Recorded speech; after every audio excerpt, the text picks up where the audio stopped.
감사합니다.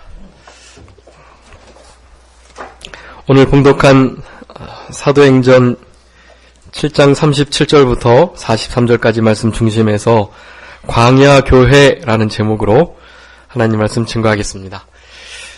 오늘 본문의 사도행전 이 7장의 말씀은 스데반 집사님께서 순교를 당하시기 전 이스라엘 백성들에게 자기를 해코지하고 잡아 죽이려는 자들에게 이스라엘의 구약 역사를 들어서 우리 예수 그리스도의 복음의 정통성을 논증하면서 그네들은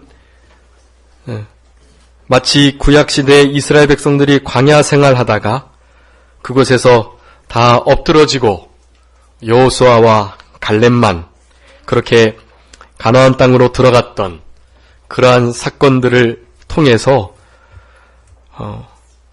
이들은 모세를 지금 잘 섬긴다고 하면서 예수 그리스도께서 마치 모세의 법을 어기는 자처럼 몰아가면서도 그네들은 모세의 정말로 중요한 율법의 의와 인과 신, 더 중한 바는 지켜나가지 않고 그 율법을 형식적으로 지켜나가는 자들임에 스데반 집사가 그것을 이스라엘 백성들의 구약의 생활과 비추어서 그렇게 정죄하고 있는 것입니다.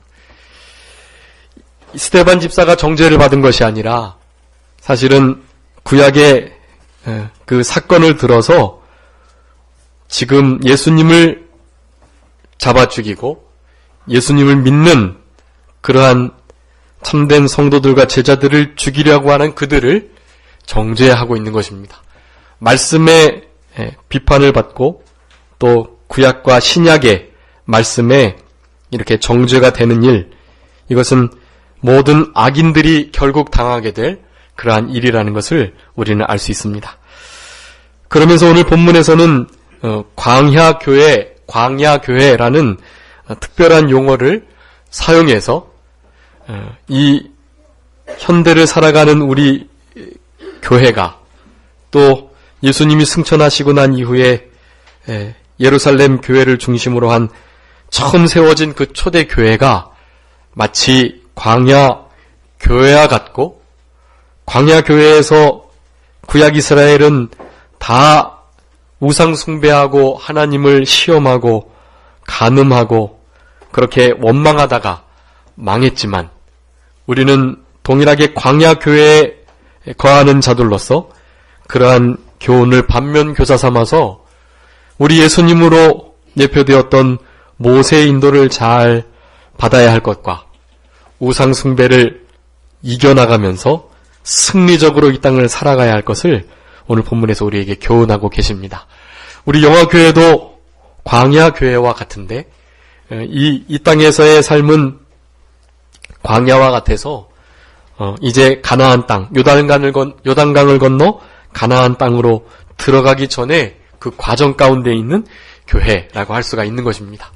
우리 성도님들도 다 광야교회 가운데 있는데 오늘 본문의 말씀처럼 모세의 인도를 잘 순종하며 우상숭배의 유혹을 이기는 생활 잘 감당하셔서 우리 아버지 하나님 앞에 큰 칭찬과 영광과 상급을 받아 누리시면서 우리에게 주신 은혜를 조금이나마 보답하는 인생길을 남은 생애 가운데 힘써 살아가시는 우리 성도님들이 되셔야 하겠습니다.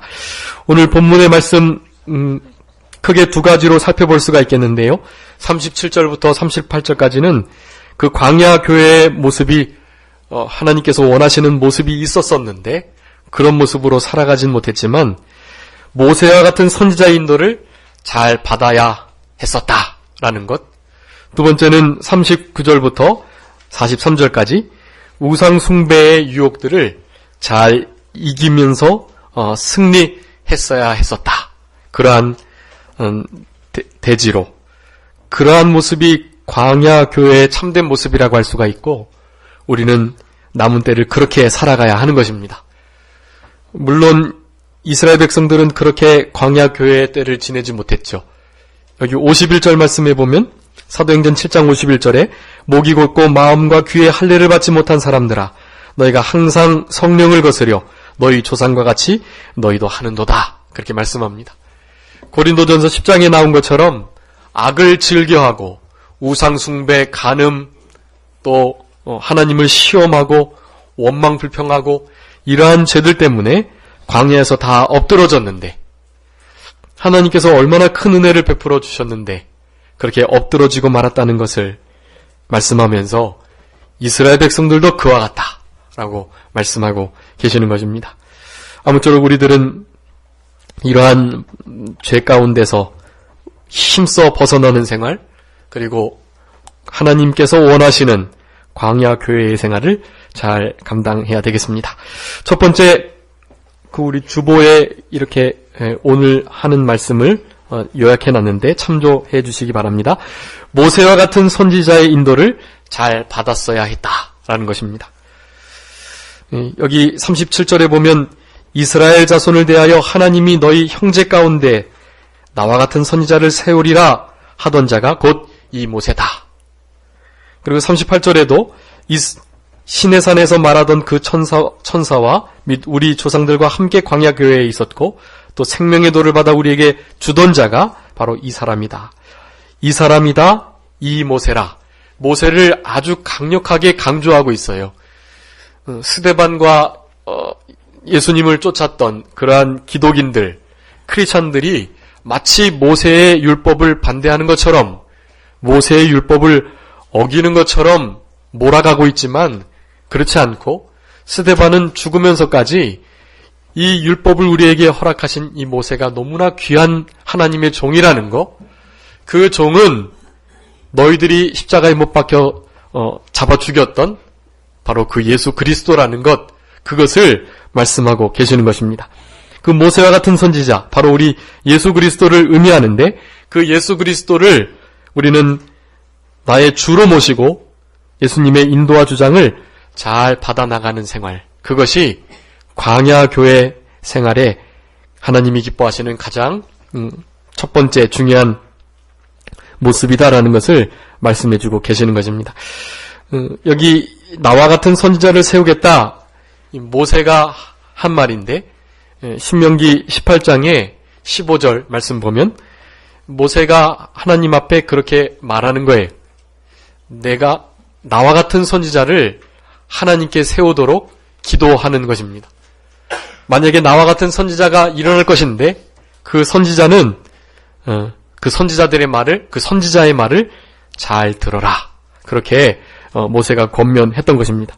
신명기 18장 15절 말씀 한번 읽어주시기 바랍니다. 신명기 18장 15절. 내 하나님 여호와께서 너희 중 내 형제 중에서 나와 같은 선지자 하나를 너를 위하여 일으키시리니 너희는 그를 들을지니라. 아멘. 너희는 그를 들을지어다. 나와 같은 선지자를 세우겠다. 근데 거기 보면 선지자라고 단수로 되어 있어요. 선지자들을 세우셨는데 모세 이후에 세워진 선지자라고 하면 누가 있겠죠? 여호수아가 있겠고 갈렙이 있겠고 그 외에 사사시대에 많은 사사들이 있었고, 사사시대 이후에 가나안 땅에서 온전한 메시아 왕국을 건설했던 사울 왕부터 시작해서 다윗 왕, 솔로몬 왕, 그리고 분열 왕국을 통해 열왕들이 많이 나게 되었던 것입니다.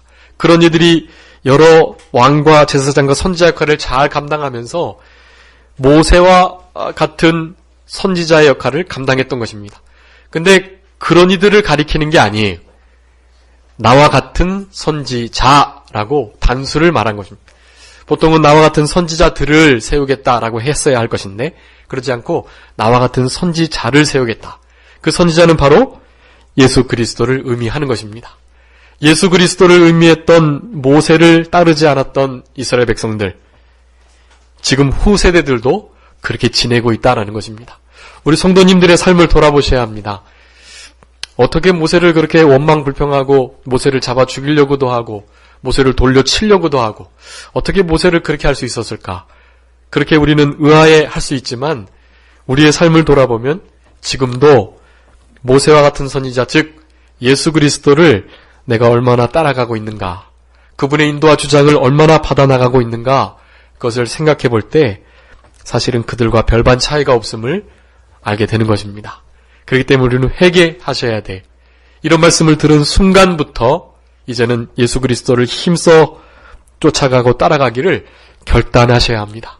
어떠한 일이 있어도 타협하거나 양보하지 않겠다. 사망의 음침한 골짜기로 다니는 것처럼 고난과 역경이 닥치더라도 신앙을 양보하지 않겠다. 하나님의 말씀대로, 그 생명의 말씀대로만 걸어가겠다. 그런 깊은 결단과 다짐이 있으셔야 하는 것입니다. 그런 것이 없으면 이런 말씀이 선포되는 것이 무의미한 거예요. 그런 결심을 하셔야 합니다. 어제와는 다른 오늘을 살아가겠노라고 다짐하셔야 돼요. 물론 작심삼일 될 수 있습니다. 그렇지만 우리 안에 계신 성령님께서 힘 주실 것이기에 우리를 진리 가운데로 인도하시고 점점 더 주님 닮은 자로 만들어가 주실 것이기에 순간순간 결심하면서 그렇게 살아가시는 거예요. 그렇게 모세와 같은 선지자, 우리 예수 그리스도의 인도를 힘써 받아나가는 저희들이 되어야 할 것입니다. 근데 그 모세가 왜 예수님으로 예표가 되나? 성경 전체에서 많이 찾아볼 수 있지만 오늘 본문에서만도 읽지 않았지만 그 사도행전 7장 안에서만도 몇 가지를 발견할 수 있는데, 가장 먼저는 33절에 있는 것처럼 신을 벗으라. 모세가 처음 시내산에서 우리 가시떨기 아래서 불붙듯한 그 극락의 하나님, 아주 구경할 만한 그러한 장면 가운데 우리 하나님을 만나게 되는데, 그때 너의 선 곳은 거룩한 곳이니 너의 발에서 신을 벗어라 라는 명령을 하십니다. 신 벗었다는 것은 종됐다는 뜻이에요. 종되었다. 우리 예수님께서도 창조자의 위치에서 사람의 몸을 입고 종의 형체로 이 땅에 오셨습니다. 특별히 죄인의 모습으로 오셨어요. 죄인이 아니지만 하나님께서 우리의 모든 죄를 우리 예수님께 쏟아 부으신 것입니다. 그 죄의 형벌을 받으신 거예요. 죄인이 아니지만 죄인처럼 대접을 받으시고 죄인과 같이 십자가에서 속죄제로 화목제로 죽어주셨던 것입니다. 신벗는 자, 신벗는 생활. 그렇기 때문에 우리는 모세와 예수님을 비교할 수가 있고, 또 35절에 보면 모세가 처음에는 거절당했다라고 말씀을 합니다. 거절당한 자, 모세가 40세까지 이 바로의 공주의 아들로 무술이, 언변이 뛰어난 자로 그렇게 충분히 애굽에서 이스라엘 백성들을 건져낼 만한 실력자가 되었습니다. 근데 그런 모세를 하나님이 쓰지 않으셨어요. 백성들로부터 거절함을 당하게 만드셨습니다. 그리고 미디안 광야 생활을 40년간 하고, 즉 80세에 40년간 120살까지 출애굽을 시킨, 그리고 결국 가나안 땅으로 인도하여 드린, 본인은 들어가지 못했지만 이스라엘 백성들을 들어가게 한 그런 훌륭한 영도자로 모세가 그렇게 섰던 것입니다. 우리 예수님도 마찬가지입니다. 우리 예수님께서도 우리들에게 거절당하시고, 요한복음 1장에 보면 빛이 세상에 오셨는데, 세상의 주인인 참된 주, 창조자 예수님께서 이 땅에 오셨는데 아무도 그 땅에서 예수님을 영접지 않았다. 거절당하시는 우리 예수님이셨던 것입니다. 또 35절 계속 보면 속량하는 자로 보내셨다라고 말씀합니다. 애굽에서 건져내는 자, 속량자. 특별히 속량은 우리 예수님의 자신의 몸으로 우리를 속량하시는 속량자. 우리의 죄를 위하여 많은 사람을 구속하시기 위하여 자신의 목숨을 제물로, 화목제물, 번제물, 속건제물로 드렸던 우리 예수님, 그와 같이 속량자라고 불리는 것, 이런 면들을 살펴볼 때 우리 예수님이, 우리 모세가 예수님을 예표한다고 할 수가 있는 것입니다. 또 두 가지를 더 살펴볼 수가 있는데, 모세처럼 하나님의 말씀을 직접 받았다라는 거예요. 우리 예수님께서도 우리 하나님의 말씀을 직접 받으셨습니다. 요한복음 17장 8절 말씀 한번 읽어주시기 바랍니다. 요한복음 17장 8절.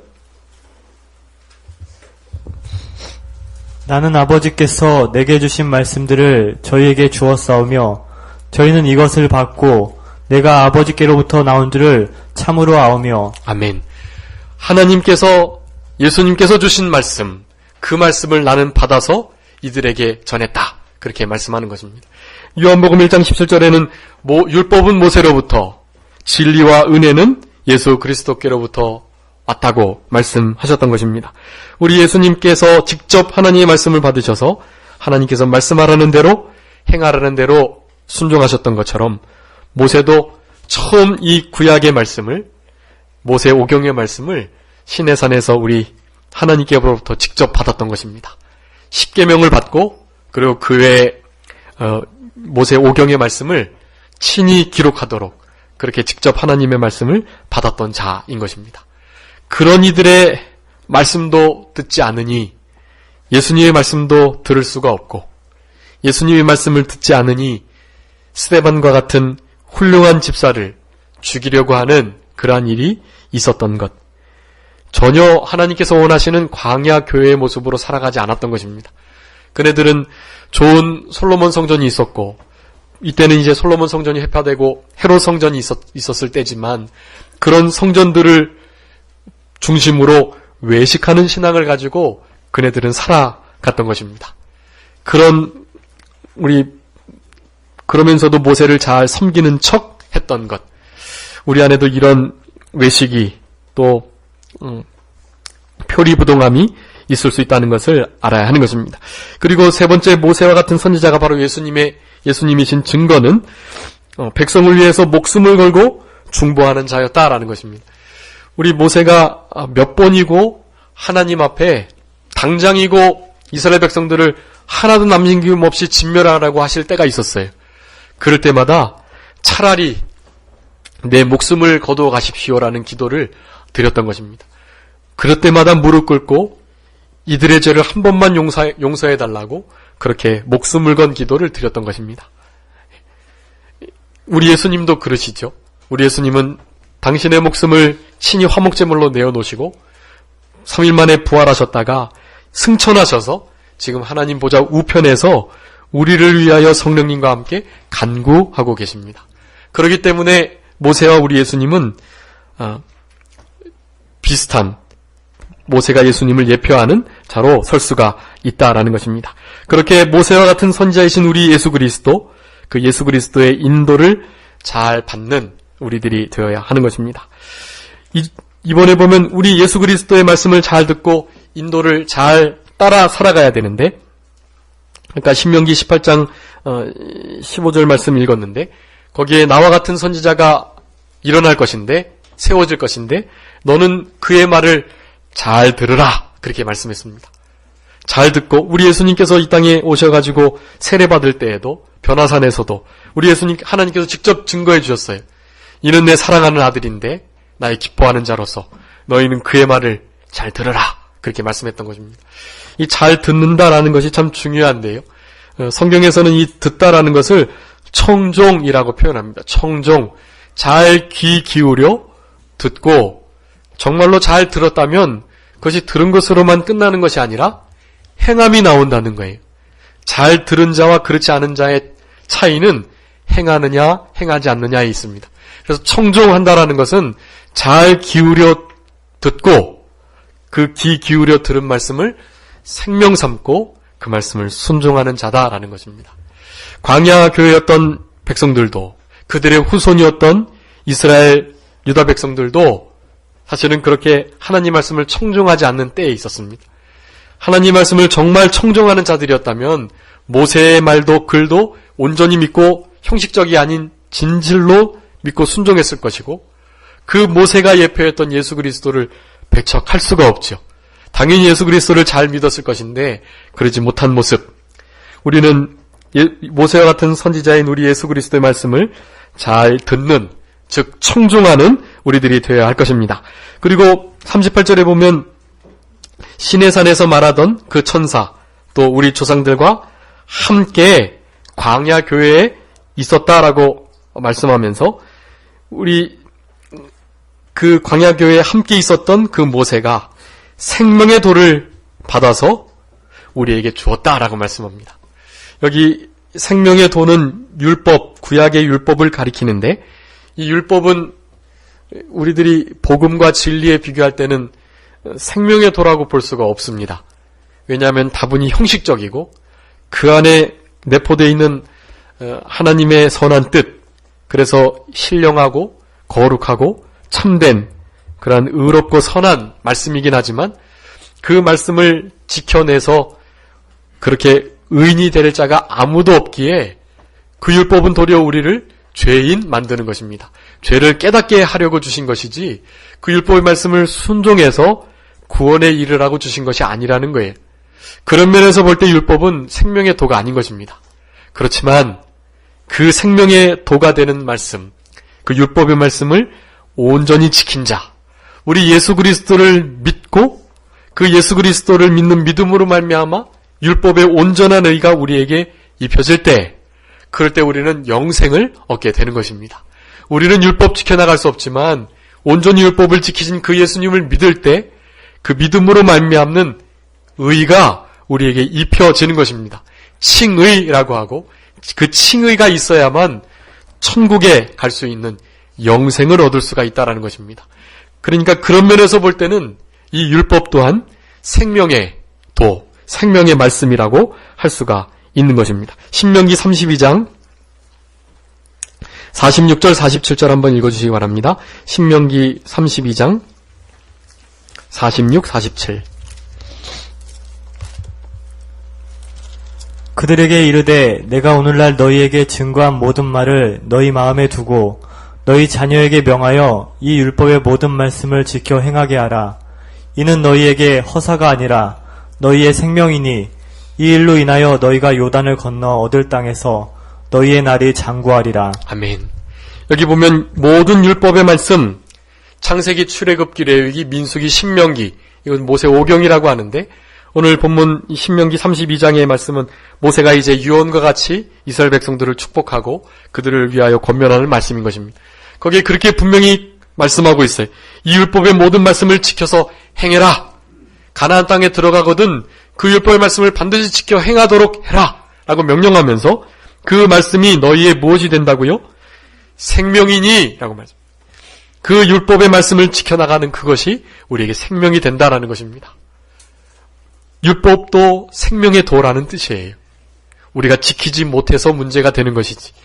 그렇지만 그것을 온전히 지키신 우리 예수님을 믿는 믿음으로 우리는 그 율법의 모든 말씀을 그것보다 더 깊고 또 더 높은 차원의 말씀 또한 우리는 넉넉히 지켜나갈 수가 있는 것입니다. 요즘에는 이 율법을 잘못 알고 율법의 말씀을 지키라고 말하면 율법주의라고 해요. 율법주의자다 그렇게 말을 합니다. 이건 틀린 말이에요. 율법주의자는 뭐를 말하는 거냐 하면 율법을 지켜서 구원을 얻는 자들을 가리켜서 율법주의라고 하는 것입니다. 사실은 도리어 그 율법 지키는 거 필요 없다라고 말하는 자들은 폐법주의자다라고 할 수가 있어요. 율법의 말씀은 오늘 본문처럼 우리의 생명이 되고 생명의 도임에도 로마서 말씀의 7장에 보면 12절에 우리 율법의 말씀은 거룩하고 의롭고 선하고 14절에는 신령한 말씀이라고 말씀하고 있어요. 율법이 너무나 귀한 하나님의 뜻입니다. 그렇기 때문에 그것을 생명의 도라 불릴 수 있는 거예요. 그럼에도 그것을 예수님이 지켰다고, 우리는 예수님을 믿었기 때문에 그 의가 우리에게 전가됐다고 더 이상 그 율법이 쓸데없는 것처럼 아무것도 아닌 것처럼 여겨서는 안 된다라는 것입니다. 신구약 성경 전체 계명을 다 헤아려 보니까 613가지가 나온다 그래요. 이것 해라, 이것 하지 말아라. 그런 613가지의 말씀이 있는데 다 그 율법의 말씀들이고 율법을 지켜 행할 수 없는 우리들에게 하나님 예수님께서 그 예수님의 의를 입혀주셔서 그 의를 덧입은 자가 행해 나가야 할 도리들을 그렇게 또한 성경에서 명령하고 계신데 그런 말씀이 613가지가 되는데 그런 말씀들을 우리는 지금도 계속 순종하려고 노력해야 하는 것입니다. 우리의 힘으로 할 수 없죠. 성령님께서 도와주셔야죠. 그렇지만 은혜에 감사해서 그렇게 순종하며 나가는 거예요. 요한일서 5장의 2, 3절에 그렇게 해서 말씀하는 것입니다. 하나님을 사랑하는 것은 다른 것이 아니다. 그의 계명을 지키는 것이다. 그렇게 말하는 거예요.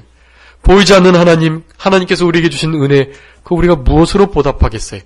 그분의 계명의 말씀을 지켜나가는 것입니다. 613가지 다 지키고 더 지킬 거 없냐고 물어봐야 되는 거예요. 그런데 율법을 지키라고 말하면 율법주의자다, 그렇게 말을 하는 이 세대가 되었습니다. 그런 세대는 광야교회 아니에요. 그런 교회는 광야교회 아닙니다. 하나님의 말씀을 한 말씀 지키고 못 지키는 것이 삶과 죽음의 기로를 넘나드는 것처럼 그렇게 살아가는 것, 그것이 광야교회의 생활이에요. 주님께서 가라 할 때 가고 멈추라 할 때 멈추고 구름기둥 불기둥이 인도하는 대로 쓰고 가는 대로 따라가야 하는 것입니다. 그 밖으로 넘어가면 얼어 죽거나 또 더위에 타져 죽는 거예요. 그런 가운데서 하나님 말씀 지켜나가는 것은 율법 하나 순종하는 것, 그런 의미가 아니라 생명을 살고 죽이게 하는 그러한 말씀이라는 것입니다. 그런 말씀으로 우리는 이 신구약 66권의 말씀을 지금도 지켜나가면서 살아가야 돼요. 그것이 우리에게 무거운 것이 아닙니다. 그 은혜에 감사 감격하면 다 지키고도 다른 말씀 또 없냐고 물어볼 그러한 상태가 되는 거예요. 우리는 그렇게 생명의 도를 우리의 목숨과 같이 여기면서 말씀 밖으로 넘어가지 않는 그런 생활을 해야 하는 것입니다. 그러면서 광야 생활을 잘할 수 있는 방법, 모세가 38절에 보면 광야교회에 함께 있었다라고 말씀했는데 38절에 예수 그리스도께서도 광야교회에 함께 계신다라는 것을 아셔야 합니다. 우리 예수님은 따르는 신령한 반석이 되셔서 우리에게 신령한 떡과 음료를 제공해 주셨어요. 하루도 거르지 않고 내렸던 만나, 물론 주일 전에 마지막 날 전에는 2배로 거두어야 하고, 그래서 주일날에는 안식일에는 내리지 않았지만, 그렇지만 하루도 거르지 않고 내렸던 그 만나, 우리 예수님의 살을 의미하는 것입니다. 또 물이 없을 때 반석에서 물을 내셨는데, 마라의 쓴물을 달게 만들어 주셨는데, 그러한 모든 물들 우리를 따르는 신령한 반석이었다. 그분은 바로 예수 그리스도이시다. 그렇게 고린도전서 10장에 말씀하는 것입니다. 그런 살과 음료로, 신령한 음료와 신령한 음식으로 우리를 늘 따르시는 우리 예수님. 그 예수님이 광야교회와 같은 우리 영화교회에 함께 계신다면 목마르지 않을 수 있고 배고프지 않을 수가 있고 어떠한 곳에 처하든지 그곳이 바로 천국인 것을 우리는 믿는 것입니다. 그런 신앙으로 우리 교회 생활 뿐만 아니라 직장생활, 가정생활, 사회생활을 잘 감당하는 저희들이 되어야 할 것입니다.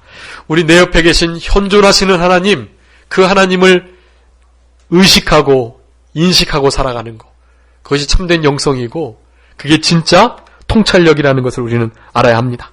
우리들에게 함께 하시려고 임마누엘로 오신 우리 예수님을 늘 모시고 사는 생활, 광야교회 생활을 잘하는 그런 비결 중에 비결이라는 것을 우리가 알아야 되겠습니다. 그리고 크게 두 번째는 하나님께서 바라셨던 광야교회의 모습, 그것은 우상 숭배의 유혹을 이겼었어야만 하는 그러한 교회였던 것입니다. 이제 39절부터 43절까지 이스라엘 백성들이 결국에는 참된 유일한 신 하나님을 버리고 도리어 애굽에서 그렇게 섬겼던 신들이랄지 그 주변 국가들의 잡신들을 섬기려고 하는 그러한 우상 숭배의 모습들이 있었기 때문에 하나님께서는 결국 그들로부터 돌이키시고 그들을 내버려 두시고 그들이 드리는 제사 하나도 받지 않으시고 그들을 심판하시는 은혜의 자리로부터 옮기는 그러한 결과를 가져오게 되었다는 것을 말씀하고 계시는 것입니다. 39절에 우리 조상들이 모세에게 복종치 아니하고자 하여 거절하고 그 마음이 도리어 애굽으로 향했다라고 말씀합니다. 모세를 복종하지 않고 모세와 같은 선지자 예수님도 복종하지 않으려는 그러한 강팍하고 완악한 마음, 불순종의 강한 의지를 가진 마음, 그것이 복종하지 않으려 하는 이라는 단어에 포함되어 있는 것인데, 그래서 결국 거역하고 거절하는 것으로 나타났던 것입니다. 그 마음이 애굽으로 향해서 도리어 하나님께로 향하고 우리를 건져주신 종살이로부터 나오게 해주신 그 은혜에 감사 감격하는 마음으로 그 마음이 늘 기울어져야 하는데 도리어 애굽으로 향했다라는 것입니다. 광야 생활만큼은 고단하지 않았죠. 애굽의 생활이. 물론 노예 생활이었긴 하지만. 그렇기 때문에 자꾸만 본전 생각이 나는 것입니다. 근데 우리는 그런 생각들을 버려야 합니다. 하나님께서 기뻐하시지 않는 생각이. 그것은 마치 베드로후서 2장 22절에 있는 것 같은 상태입니다. 베드로후서 2장 22절. 참 속담에 이르기를 개가 그 토하였던 것에 돌아가고 돼지가 씻었다가 더러운 구덩이에 도로 누웠다 하는 말이 저희에게 응하였도다. 아멘. 잠언 26장 11절에도 개가 토한 것을 도로 먹는 거 미련하다고 말하는데 개가 본자리로 돼지도 본자리로 돌아가는 그러한 상태. 옛것이 좋았어. 차라리 노예 생활은 했지만 거기서 마음껏 먹고 자고 또 즐길 수 있는 그때가 좋았어 라는 생각. 그러한 생각들이 우상 숭배의 가장 기본이 되는 생각이라는 것을 아셔야 합니다. 우리는 물론 형상을 만들고 거기다 절하고 그것을 섬기진 않죠. 그렇지만 이런 생각들이 있다면 그것은 우상 숭배의 길로 걸어가고 있는 것입니다. 이렇게 하지 않아야 될 걸, 저렇게 했어야 될 걸, 이런 생각은 하나님의 절대 주권과 섭리를 반하는 일이에요. 물론 옛날에 했던 일들을 후회하면서 오늘 바른 길로 바른 선택을 하려고 하는 것은 좋은 거지요. 그렇지만 그때가 좋았어 하면서 현재에 불만족하고 원망 불평하면서 살아간다면 그렇다라는 것입니다. 그렇기 때문에 그런 마음을 이스라엘 백성들이 가지고 있는 것을 우리 스데반 집사님이 분명하게 지적하고 있는 것이고 그것이 우상 숭배의 가장 기본이 되는 마음이다라는 것을 말씀하고 있는 것입니다. 그러면서 우리를 인도할 신들을 만들어달라 그렇게 40절에 말하고 아론더러 모세는 어떻게 된지 알지 못하고 우리를 위하여 신들을 만들으라 라고 했었습니다. 이 출애굽기 32장의 말씀을 인용한 것인데 그때 저희가 송아지를 만들었고 송아지 앞에 제사해서 자기 손으로 만든 것을 기뻐했다. 여기 옛날이 좋았다는 생각, 애굽으로 향하는 마음, 그리고 자기 손으로 만든 우상을 기뻐하는 것, 그것이 우상 섬기는 자들의 마음의 태도입니다. 하나님으로 오는 안정감과 구원의 감사와 감격, 주님께서 주시는 진리의 은혜, 이런 것으로 우리가 기뻐하고 거기에 온 마음이 기울어져 있어야 되는데 그러지 못하고 다른 것으로부터 기쁨과 즐거움을 누리려고 하는 것, 그것이 다 우상이에요. 하나님보다 더 사랑하고 기뻐하고 즐거워하는 것, 더 생각하고 따르려 하고 두려워하는 것, 그거 다 우상인 것입니다. 이스라엘 백성들의 모습과 같은 거예요. 예수님을 잡아 죽이고 스데반을 잡아 죽이려고 하는 이스라엘 백성들의 모습과 똑같다라는 것을 우리는 알아야 합니다. 그러니까 다른 것에 즐거움과 마음을 두지 마시고 오직 말씀에 우리 예수님께 성령님께 하나님께 천국에만 우리의 모든 마음을 두는 지혜로운 성도님들이 되셨으면 좋겠습니다. 지금은 중독이 강한 세대예요. 중독. 우리 한국 사회를 중독 사회라고 말합니다. 우리나라에서 중독예방관리위원회에서 조사한 2013년 통계에 의하면 4대 중독을 알코올 중독, 술 중독, 그 다음에 도박, 그리고 마약, 그리고 인터넷, 이것을 4대 중독이라고 하는데요. 우리 한국 국민의 그러니까 한 4분의 1 이상이 이런 중독에 빠져 있다고 합니다. 작게 크게. 우리나라는 중독 사회예요. 그러면서 그것 말고 그저 흔히 우리가 일컬어지는 중독이라고 할 수 있는 것, 이를테면 쇼핑 중독, 또 돈 중독, 또 스마트폰 중독, 또 일 중독도 있다고 그래요. 일 중독. 그리고 자기를 나타내는 중독, 그런 중독들이 많다고 합니다. 관계 속에서 무슨 안정감을 얻으려고 하는 관계 중독, 그런 중독들이 있다는 거예요. 그런 중독들이 왜 나타나는가? 그것은 하나님의 자리에 방금 말했던 그런 것들을 채워서 즐거움을 얻기 위함인 것입니다. 그 자리에 주님이 들어가셔야 돼요. 그러지 않으면 결코 이 중독은 고쳐나갈 수가 없는 것입니다. 중독이 우상숭배가 된 거예요. 그런 것들로 만족하고 기쁨을 누리려고 하는 거, 그것을 우리는 벗어나가야 하는 것입니다. 그 4대 중독 가운데는 우리가 들지 않지만 다르게 말씀드렸던 그런 중독 가운데는 우리도 충분히 노출될 수 있고 그런 생활 가운데 지금 놓여 있을 수 있다는 것을 우리는 좀 살펴봐야 하는 것입니다. 그 자리에 주님이 오시도록, 주님이 함께 하시도록, 생명의 말씀이 거하도록 그렇게 우리의 자신을 지켜나가면서 주님께 도움을 구하여야 하는 것입니다. 그러면서 하늘 군대를 섬기고 이제 42절 43절은 아모스 5장 25절부터 27절의 말씀을 인용한 것인데 거기에 40년 동안 제물을 한 번도 드린 적이 없다라고 말합니다. 근데 계속해서 제물을 드렸어요. 근데 주님은 제물을 드리지 않았다고 말합니다. 믿음으로 드리지 않은 제물은 하나도 드린 것이 아니라는 거예요. 온전한 제물 드리지 못한 거, 그거 드리지 않은 것이라는 말씀을 하고 계시는 것입니다. 40년 동안 너희들이 나한테 제물 바쳤느냐? 안 바쳤다라고 말하는 거예요. 많이 바쳤거든요. 광야 생활하면서도 계속해서 제물들을 바쳤어요. 그렇지만 주님은 안 받으셨다라고 말하는 거예요.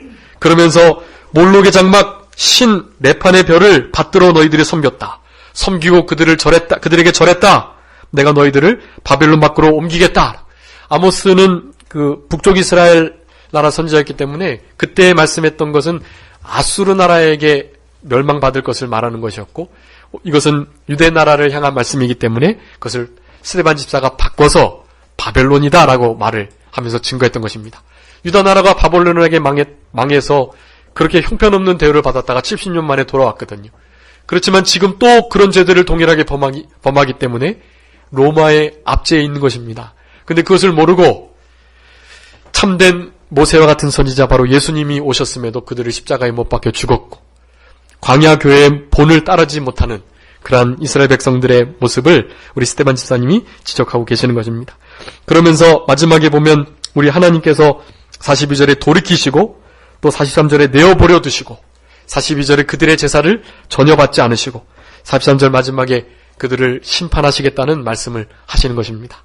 아무쪼록 우리 광야 교회 가운데 거하는 우리들이 되어서 다른 것에 안정감 두고 마음 두지 마시고 하나님의 말씀에 우리 하나님께 율법을 생명 삼고 그렇게 남은 때를 살아가는 우리들이 되어야 되겠고 무엇보다 우상 숭배의 유혹을 늘 이기며 승리하셔서 우리 주님만을 우리의 기쁨 삼는 그러한 신앙으로 모든 우리를 미혹하는 사단의 세력들을 넉넉히 이겨나가시는 광야 생활이 광야 교회에 기뻐하시는 모습을 가지고 살아가시는 우리 성도님들이 다 되셨으면 좋겠습니다. 자, 기도하겠습니다. 살아계신 아버지 하나님 감사합니다. 우리들을 광야 교회로 불러주시고 모세와 같은 선지자 예수 그리스도의 인도와 주장을 받으며 그분의 말씀을 생명 삼고 그분이 우리와 함께 동행하시는 것을 힘삼으며 이 땅을 살아갈 수 있도록 은혜 주신 것 감사합니다. 적과 꿀이 흐르는 세세토록 새말까지 우리 주님의 눈이 권고하시는 그 가나안 땅에서 살아갈 날을 고대하면서 이 광야 같은 생활 믿음으로 감사함으로 보내는 지혜로운 인생길을 걸어가는 저희들이 되게 하여 주시옵소서. 말씀을 생명 삼는 저희들 되게 하시고 우리 주님과 한순간도 떠나지 않는 동행의 생활을 늘 감당하는 저희들이 되게 해주시기를 간절히 바라고 우리 하나님보다 더 사랑하고 의지하고 따라가고 생각하고 지배받는 일 없도록 우상 숭배하지 않도록 저희들을 늘 지켜주시고 성령님의 능력으로 우리를 도와주시옵소서. 불쌍히 여겨주시기를 간절히 바라옵고 감사하오며 예수 그리스도의 이름으로 기도 올리옵나이다. 아멘. 찬송하시겠습니다. 찬송가 400